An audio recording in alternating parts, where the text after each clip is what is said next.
Khamenei সাহেব এখন কোথায় আছেন এবং ইসরায়েল এবং ইরানের মাঝে যে যুদ্ধবিরতি করলো আমেরিকা, এই যুদ্ধবিরতির পিছনে কি কোনো রহস্য আছে সেটা আজকে আমরা জানবো।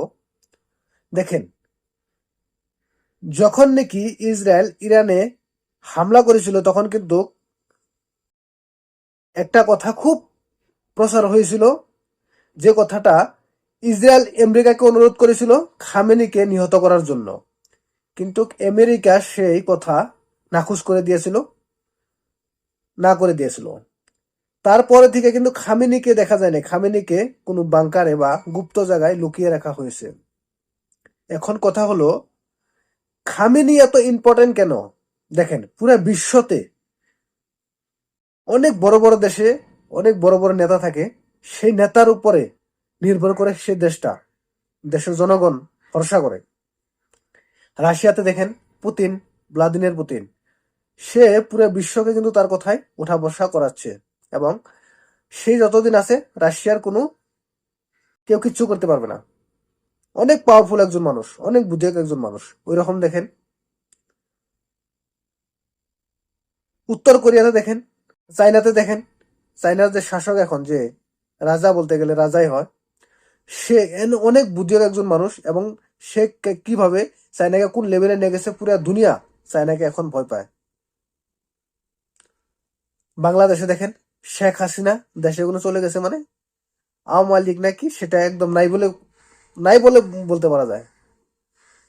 এরকম ইরানে হচ্ছে খামেনি।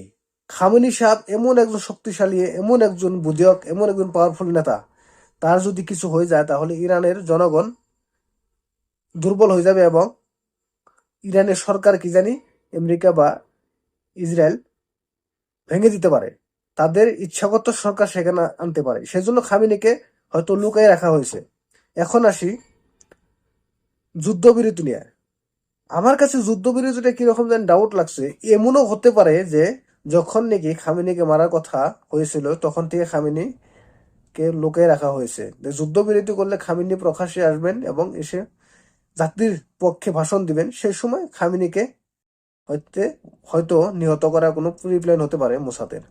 সেই জন্য কি জানি খামেনিকে যুদ্ধবিরতি করা হয়েছে, কিন্তু এটা ইরান খুব ভালো করে জানে। সেজন্য যুদ্ধবিরতির পরে যদি পুরো তেহরান ইরানে আনন্দর মিছিল হয়েছিল, সেখানে কিন্তু খামেনিকে দেখা যায় না, এবং খামেনি বেরিয়ে আসে নাই সেখানে। খামেনি এমন একজন নেতা, এমন নেতা 100 বছর 500 বছরে একজন আসে। আজকে ইরানকে দেখেন খামেনি কোন লেভেলে নিয়ে এসেছে।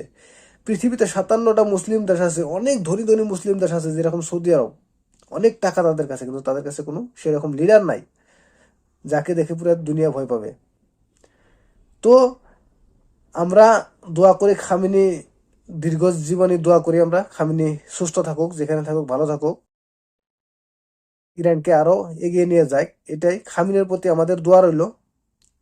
তো প্রিয় দর্শক, আপনাদের কি মনে হয় অবশ্যই কমেন্ট বক্সে বলবেন।